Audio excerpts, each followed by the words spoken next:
chaque fois que j'étais puni par mon père, il me faisait recopier cette fameuse chef de M. Seguin. Elle était devenue au fil des ans la compagne de mes jours de colle. Et je me suis dit, mais pourquoi pas une fois faire un projet autour de cette chef de M. Seguin. J'avais eu l'occasion en 2010 de recevoir de la part du Conseil d'État valaisan à l'époque en charge de la culture et l'école, le fameux petit livre sur la chaîne de M. Seguin en patois valaisan qui m'avait séduit et je me suis dit pourquoi pas faire un projet autour de cette chèvre. Et puis tout en discutant avec Philippe Gala, que j'avais rencontré il y a déjà une vingtaine d'années, quand il avait fait son fameux Zono Larmaï, je me suis dit pourquoi pas faire un projet autour des lettres de Montmoulin. Et là, je me suis rappelé naturellement qu'il y avait une personnalité avec qui j'avais été sur les bancs de l'école primaire, les bancs de l'école secondaire, les bancs de l'école normale. Il s'agit de Jean Charrière, qui est un patoisin que je n'ai plus besoin de présenter à celles et à ceux qui le connaissent. J'ai donc dit à Jean Charrière, écoute Jeannot, est-ce que tu serais d'accord de participer à une rencontre pour discuter d'un projet autour des lettres de Montmoulin en patois? Et là, Jean m'a tout de suite spontanément répondu, écoute Francis, ça m'intéresse. Et on s'est retrouvés à Châtel-sur-Mont-Salvance, à 300 mètres environ en face de l'endroit où nous avions fondé les éditions Mont-Salvance en septembre 2016. Et nous avons invité Jean Rime, avec qui j'avais déjà travaillé, notamment en 2005, 2006 et 2007, sur un autre projet autour du patois, c'est-à-dire Les Aventures suisses de Tintin, donc le fameux album L'Affaire Tournesol, qui, comme certains de vous le savent peut-être, a rencontré un succès presque planétaire, puisque plus de 10 000 exemplaires se sont vendus, cette Affaire Tournesol en patois gruyérien qui avait été traduite par Joseph Combat, qui était à l'époque le président des patoisans de la Gruyère. Fort de ces différents succès, et après avoir aussi découvert que les patoisans gruyériens avaient participé à la coédition d'une traduction du Petit Prince l'année dernière, on s'est dit, eh bien, allons-y, faisons un projet là autour. Et puis, tout en discutant, on s'est rendu compte, au bout de quelques temps, qu'il y avait le 150e anniversaire de la publication des lettres de Montmoulin en 2019. Alors là, ça a bouillonné dans nos différents esprits, et on s'est dit pourquoi pas faire un événement culturel intergénérationnel autour de ces lettres de Montmoulin, raison pour laquelle aujourd'hui nous inaugurons l'événement en Suisse avec Alphonse Daudet. Chez Job, bon Dieu a dit, qui m'a compris. Oui. Vous voulez que deviez un pâté ou bien un franché?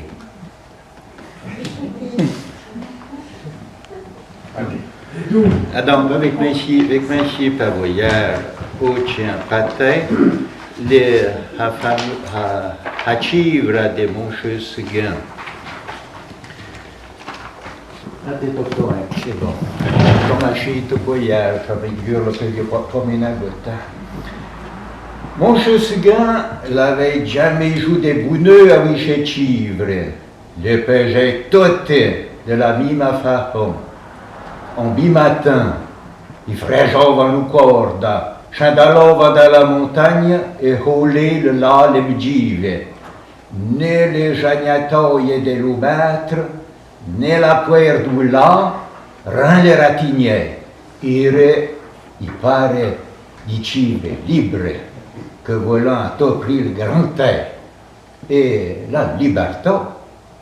Le brave mon cheveu Seguin, que comprenait rien, à chaque zumotov et dans la tisse à déchever, c'était, il était au cap. Il disait, les fournets, les chivres et chenouillons vermés, n'avaient pas mis guardaune. Pourtant, je n'ai pas découragé, et après avoir perdu 6 chivres de la même façon, nada asto una chacima, ma adon stioso. La joue les chiens de la prendre toute à zona, pour que chaque cosmiche à vivre un chli. Ah, Gringoire, qui rébale la petite chivra de mon chesguin, qui rébale la viche gieda, cha barbetta d'offici chez con, chez Chabonnet, et brillant, chez Corne et Véroye, et chez Grand-Pay bien, qui faisant que en menti des faillets. Oh, presque aș galeja cel țvri desmănăiat un chauvin Gringoire. Et puis des banquements à n'y atteindre chez les chariots chimbronci, chimptolpi d'un brocet, una petita civra frodli d'amoy. Je vais peut-être aller en français maintenant pour la deuxième partie. Dans cette traduction des lettres de Montmoulin, j'ai eu énormément de plaisir à le faire parce que ça m'a rappelé la Provence et j'adore le Luberon. Il y a tous ces villages du Luberon qui provoquent un ravissement quand on les voit. Et puis, certaines fois dans le texte de Daudet, il y avait de ces mots français qui sont difficilement traductibles en patois.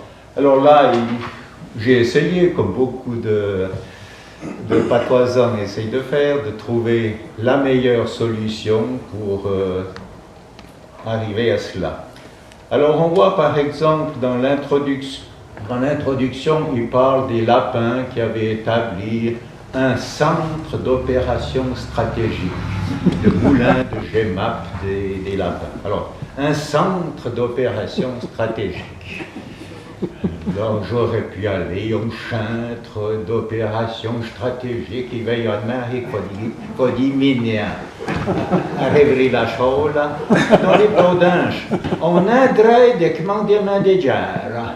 Voilà, un endroit de commandement de guerre. À la page 25 du livre, je ne sais pas si ce sera toujours les mêmes pages, il faut voir quel émoi dans la maison. Émoi, un émoi. Alors j'ai noté ça, il faut voir comme ils sont rebouillis de l'orme dans la maison, comme ils sont rebouillés de l'âme. Rebouillis de l'orme. J'ai essayé cette formule-là. Peut-être que ça se comprendra. Dans qu'est-ce qu'on appelle l'histoire du meunier. Cornille. On parle que les meuniers payaient le muscat. Le muscat, c'est aussi un mot français, c'est difficile. Alors moi j'ai parlé du vin bien sucré, des vins blancs sucrés. Voilà. Il parlait une fois à la page 32 ici, il parlait de la taillole. L'abbé des moines blancs avait la taillole en lambeaux. Qu'est-ce qu'une taillole? Alors la taillole, j'ai traduit ça un peu par una large ceinture de laine, une large ceinture de laine. En lambeau, le mot patois, c'est un limbe. Alors maintenant, le dessert, notre ami Didier Castella que je connais maintenant depuis une vingtaine d'années, on s'était connu dans la vie politique, puisque, pour ne rien vous cacher, nous étions dans le même comité politique dans les années 2000. Après, on s'est un peu perdu de vue, et depuis j'ai quitté le canton de Fribourg, j'ai un pied sur la Riviera vaudoise, mais j'habite toujours dans le parc régional. Donc, place à notre ami Didier Castella. Merci, Francis. Mesdames, messieurs et chers administrés, Meshigna et bravo Zanridje, Rassurez-vous, j'espère avoir été un peu plus inspiré que le sous-préfet d'Alphonse Daudet qui séchait sur son discours. Heureusement, j'ai la chance de participer ici à un événement plus motivant que ce concours régional de la Combouffée qui rendait si triste le héros de la nouvelle qui porte son nom. Si vous n'avez pas compris l'allusion, je vous invite à lire au plus vite les lettres de Montmoulin en français ou en patois. Grâce aux éditions Monsalvance, je n'ai heureusement pas eu besoin, moi, de m'arrêter dans un petit bois de chêne vert pour trouver la douce poésie des oiseaux, des sources et des violettes. Il m'a suffi de parcourir ce magnifique livre qui nous réunit aujourd'hui et qui fait la part belle à la nature et aux traditions ancestrales. J'ai même eu la chance de ne pas avoir à composer, comme le sous-préfet, quelques vers couchés dans l'herbe fraîche, puisque cette nouvelle édition des Lettres de Montmoulin, Lettrés de Montmoulin, m'offrait déjà toute la poésie nécessaire. Merci beaucoup à toutes les personnes qui ont rendu possible l'édition de ce magnifique ouvrage. Textes littéraires, traductions, illustrations et études historiques se marient en un tout splendide qui réjouit à la fois les yeux, l'esprit et le cœur. Merci à Jean Charrière pour sa traduction subtile d'un texte aux fausses allures de simplicité. Merci à Philippe Gallard pour ses illustrations qui savent rendre la poésie et l'énergie des textes de Daudet. Et merci à Jean Rime d'avoir apporté sa fine connaissance des liens helvétiques d'Alphonse Daudet dans une étude tout à fait passionnante. Je remercie évidemment également les éditions Monsalvance, à commencer par Francis-Antoine Micky, qui contribue à diffuser les artistes, auteurs et illustrateurs de notre région sans transiger sur la qualité des œuvres. Qui a notamment comme particularité le fait que Jean Rime, avec qui je suis pratiquement en contact tous les jours pour différents autres projets littéraires, etc., m'avait dit « Mais Francis, finalement, est-ce que tu ne penses pas qu'on pourrait prévoir un petit complément dans ces lettres de Montmoulin sur la Suisse d'Alphonse Daudet ?» Jean Rime avait déjà eu l'occasion de travailler sur deux autres projets, notamment sur les aventures suisses de Tintin, avec tout ce qu'Hergé a fait en Suisse au cours de sa carrière. Et il a également participé l'année dernière, ou il y a 2 ans, à parler en fait de Saint-Exupéry qui était venu à Fribourg sur un ouvrage qui avait été coécrit avec Alain-Jacques Tornard, que j'ai vu tout à l'heure, mais qui sera des nôtres cet après-midi pour le vernissage. Jean m'a dit, écoute Francis, je ferai quelques textes sur ce Alphonse Daudet de la Suisse. Et finalement, après avoir fait les recherches et connaissant Jean, aujourd'hui nous avons un pavé qui, au début, était prévu sur 150 pages sur les lettres de Montmoulin en patois gruyérien. Aujourd'hui, c'est un petit livre qui a 380 pages et qui pèse 550 grammes. Voilà. Magnifique ouvrage. Et nous débutons ce week-end par le premier événement qui a lieu ici. Nous serons le mois prochain à Montreux dans le cadre des 5e rencontres d'Equinox. Nous serons à la fin avril, début mai au Salon du Livre à Genève durant 5 jours où nous présenterons l'exposition que vous pouvez découvrir déjà cet après-midi ici à la bibliothèque cantonale universitaire. Nous serons également à Fontvieille en France au mois de mai. Fontvieille sur l'endroit en fait où sont nées les lettres de Montmoulin à l'occasion d'un colloque organisé par les amis de Daudet.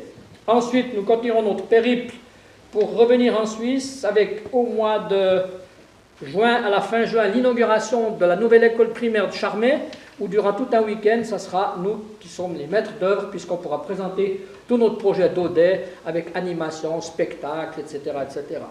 Puis ça sera à la fin août la fête du livre à Saint-Pierre-de-Clage, chez nos amis valaisans, et avec peut-être, on attend encore des nouvelles, une petite incursion de nouveau dans le canton de Vaud au livre sur les quais à la fin août, et enfin le finissage aura lieu à Bulle, au musée gruyérien, dans une exposition qui durera environ 3 mois, avec la participation à cette occasion de Emmanuel Fornage, qui est un découpeur, qui fait du découpage et qui avait fait un livre qui s'appelle La chèvre de Monsieur Seguin et qui sera là pour une grande démonstration à la fin, mi-septembre à Bulle.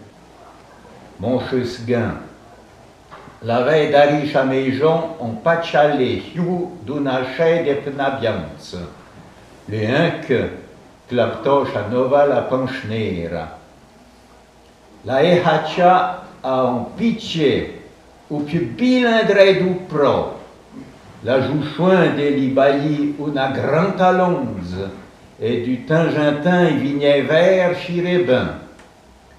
La civra se trove frodli veniraja, passerove l'herbe de tan bon cas, que Monsieur Seguin n'en dirait torabobi. Enfin, mujove pour homo, tant que j'ai una que chanouillere pauvre, mon che seguin, chez ton pole, chacivra chanoïve. On dit, chez deux un limima un week-end dans la montagne, comment d'être ben roulé. Le chenzouille des begolos dans la brevire, je monnaie des longues que j'ai quarté le cou. Le bon polono, ou ben le bas des passereaux, donc passeria hiu, le chivre. Nous faut douleur, d'ici moment, l'herbe du passeria hiu y apparu chingo. L'anouille vignet, la rugeau, son lassi chez fait rau. Faut j'y pidgi de la verre tritolze, sur halonze. La tisse avait rien contre la montagne. Les nari ouverts et fagin, mais, tristement. Mon chesguin, chapré chouévé, ben, que chachivre à la veille mal. J'avais pas ben chanquire. Au matin, mais fourché de l'ario, la chivra se réveilla et lui dit dans son pâté de chivra, où de mon chesguin? Manouille vers vous, léger des malots dans la montagne. Oh, mon Dieu! Liachben la bramo mon chesguin et cafoudi. Et du coup, la légitière brottier. Puis j'achète de l'herbe à découvrir la chivra et l'empêchi a des gens. Comment bien t'seta? Te vous mettez ça? Bien t'seta a répondu. Ouais, mon chesguin. L'herbe a manqué un parin? Ou non, mon chesguin? Ti putisce sa chatricurta, vous capondi sur la corda? Non vaut pas la peine, mon chesguin. Ah donc, c'étais faux. C'è vous. Il vit alors dans la montagne, mon chesguin. Ma malirage, tu choses il y a là dans la montagne. C'è fariho quand il viendrait. Alors, il n'y a plus rien. On apprend le patois comme ça. Pardon? On apprend le patois comme ça. On n'apprend pas toi comme ça. Un peu plus loin, une pâle lueur parut dans l'horizon. Comment traduire le mot l'horizon? J'ai mis ceci. Yo, les queues des montagnes, toutes sont là hier. Où les pics des montagnes touchent le ciel. Parce que je crois que je sais pas si Marie t'as un mot pour horizon. Horizon, t'arrives? D'accord. Une fois, on parle comme un petit pâtre céleste. Le mot céleste m'a aussi interpellé un petit peu, puis j'ai mis ça comme un piti l'armaillis de la hier. Comme un petit armaillis du ciel. Je crois que l'adjectif céleste, je crois qu'on ne l'apprend pas toi non plus. J'ai pas tout le temps fouillé le dictionnaire pour savoir s'il y avait quelque chose. Quand on sue à grosses gouttes qu'on a peur, on dit qu'on est transi, on a froid. J'étais transi, il disait. Alors en partant d'une jolie expression, on dit imartalovo des frais. Alors ça, c'est peut-être une expression qui sera du dictionnaire. Quand Daudet se rend chez les vieux, il doit marcher sur la route, et puis là en Provence, c'est sec, et puis il fait très chaud. Et puis ce désert de Provence, les Provençaux l'appellent la Crau. La Crau. Alors j'ai remplacé le mot Crau par un terme qui pourrait peut-être mieux se connaître en canton de Fribourg, j'ai mis la parale. Parale, c'est Pérol, si on veut, et il paraît qu'autrefois Pérol, c'était un bord d'un ruisseau avec le ravin de Pérol qui descendait contre la Sarine après. les cigales chantaient en pleine gros, les tartales cantavano come a piena parala. J'ai essayé comme ça. Ah, puis dans le préfet, sous-préfet au chant, que j'ai dû aussi modifier un tout petit peu ici. Préfet, c'est un mot qu'on connaît en patois, peut-être pour des bonnes raisons, peut-être pour des moins bonnes, ça dépend. Et puis le sous-préfet, alors, je l'ai appelé le préfet Chécon, le préfet deuxième. D'accord. Alors le préfet deuxième le préfet Chécon est en train de préparer un discours, et puis dès la première phrase du conte, on sait que le discours n'arrivera jamais. C'est comme dans certaines pièces de théâtre. Et dans sa préparation du discours, il dit tout le temps « Messieurs et chers administrés ». Alors, j'ai traduit ça de cette façon « Mes chignards et broedzin ridier ». Cher, on n'a pas en français, en patois non plus, alors j'ai rempli par brave. Braves gens dirigés, braves gens que je dirige. Voilà. En parcourant ce livre, j'ai constaté que j'étais parfaitement à ma place ici aujourd'hui. Pensez donc, les lettres de Montmoulin sont un tableau presque exhaustif des dossiers de ma direction. Je suis en effet à la fois ministre des chèvres, des églises, des sous-préfets, des forêts et des vignes.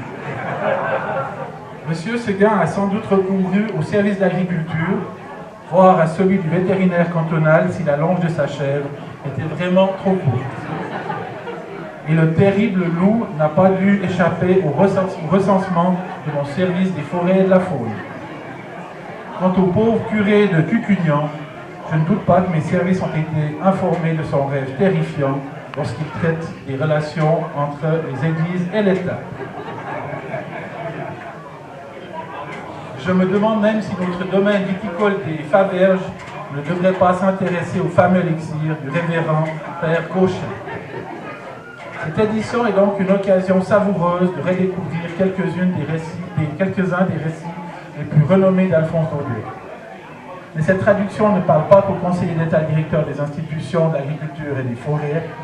Elle touche aussi, et surtout, Monsieur le Président, le cuérien qui se laisse bercer tant par ces histoires surgissant de l'enfance que par ce patois si familier qui rappelle des discussions anciennes gravées dans le cœur. Pourtant, l'idée de traduire en patois de la Gruyère l'œuvre majeure d'Alphonse Daudet avait de quoi surprendre. Les lettres de Montmoulin sont effectivement inséparables de la Provence, des pierres blanches, des moulins à vent, du Mistral, du chant des cigales au bord des routes caillouteuses, de la poussière sèche et de la garrigue sous le soleil de midi. N'était-ce donc pas une hérésie de les traduire dans la langue des alpages, des chalets de bois sombres, des prés d'un vert profond, des sapins et des sommets enneigés? Le fabuleux résultat montre bien le contraire. Les traits de Montmoulin montrent justement que la tradition et le terroir ne sont pas des barrières posées entre nous et le reste du monde. C'est tout l'inverse. J'en mets encore quelques-unes. Ô muse des comices agricoles. Voilà. Donc, quand on voit ça, on ne va même pas regarder le dictionnaire, il faut trouver une invention. Ô filles di prèco paysan. Un prèco, c'est quelqu'un d'un peu notable. Il y en a qui disent préco. Ouais. Il y en a qui disent prèco, je ne sais pas lequel, sans doute les deux doivent aller. Et puis dans la messe de minuit ici, et l'esprit déjà troublé par toutes ces descriptions gastronomiques, ben, ceux qui liront le livre et puis qui essayeront de voir dans la partie française, il faudra qu'ils fassent un effort, parce que là j'ai mis son esprit chavanov et de la peau de l'osso et chatan bunamedzai. Son esprit s'égayait du côté de la cuisine et c'était en bonne nourriture. Les descriptions gastronomiques ont mué un peu de cette façon. Le mot génuflexion, il y a aussi un problème ici. Alors, sans omettre une génuflexion, cham encore una pachoya zena, sans manquer une passée à genoux. J'espère que je recevrai la bénédiction de la Sainte Église pour la traduction de génuflexion. Elle était comme en extase. Iréen comme un tretsantor et un tsareya à la veille. Elle était là comme enchantée et possédée à la fois. Pas possédée, c'est un peu un autre mot. Ensorcelée. Ouais. Elle était comme enchantée et ensorcelée à la fois. En suivant les routes de Nîmes jusqu'aux 2 auberges d'Auder, le patois nous projette vite sur un sentier de l'Intiamont, et qu'importe si la route n'est pas bordée d'oliviers, et si on est loin de pouvoir dire, à Perta de Juva, la route de Bianz, en Brajaille, putave entre les curtis d'oliviers et des petites zones, des jours en grand chéla, des uns par bain que rempiavait total allié. Car ce qui compte finalement, ce n'est pas le paysage, mais le lien entre nous et la nature, la région, le lieu où on se sent chez soi, et ce lien est universel.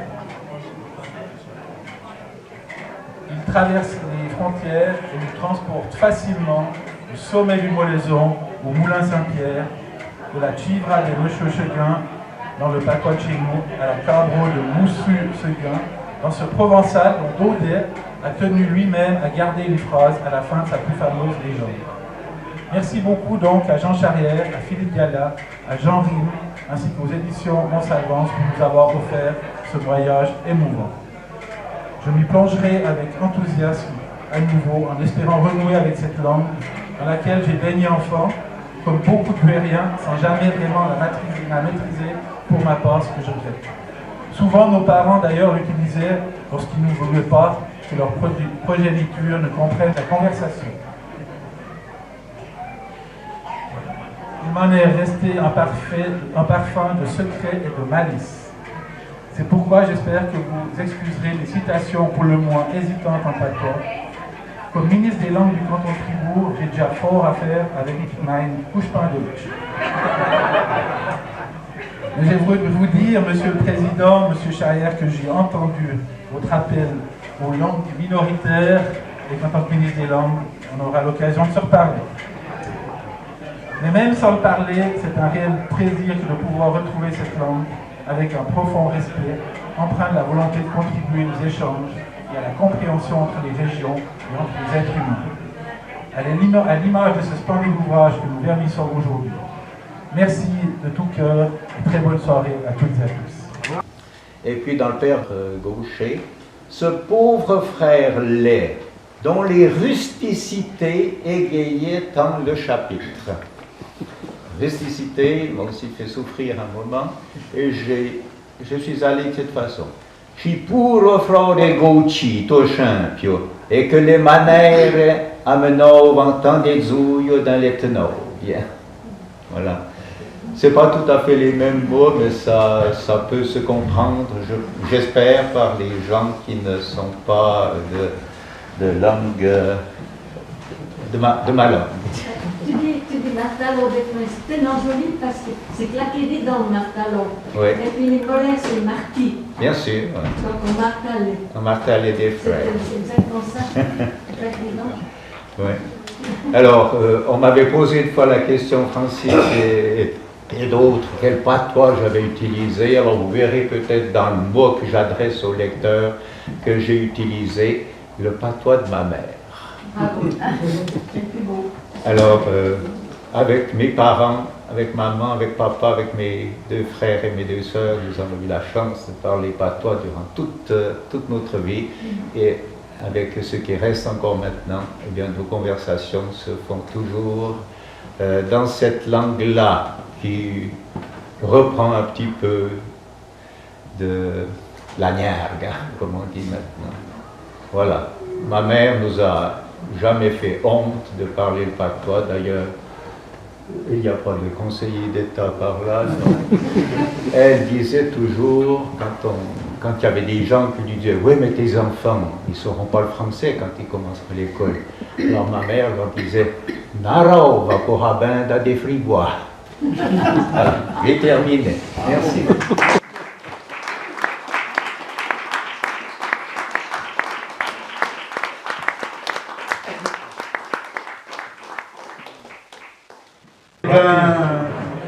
Jag var på den här skolan, det var lite lepen, les années sont beaucoup des hukumt och des dodés, et puis 5 ans på translator du français et un pâté, un beaucoup drôle. Men il conchiait ça, parce que les mecs font chaud, ils prônent. Il y a une phrase qu'il m'a fallu traduire, les messieurs et chers administrés. Il est pas toujours facile entre eux, et puis les marqueurs, Chignan et Brovezin Rigi. Voilà. Le patois, ben moi je suis tombé dans la marmite quand j'étais petit, j'ai pas de gros mérite de le parler. Voilà, alors je vous remercie pour votre attention, j'ai peu de choses à vous dire. Peut-être encore une chose à l'égard de l'autorité. Quand j'étais petit, le patois était un petit peu prohibé. Et puis comme je vivais dans une famille éloignée du village de Germain, mes parents, mes frères et sœurs, nous parlions patois. Et quand les gens venaient par hasard à la maison dire à ma maman, mais tu devrais parler français à tes enfants. Et ma mère lui répondait, Naro va pour rabin da des fribois.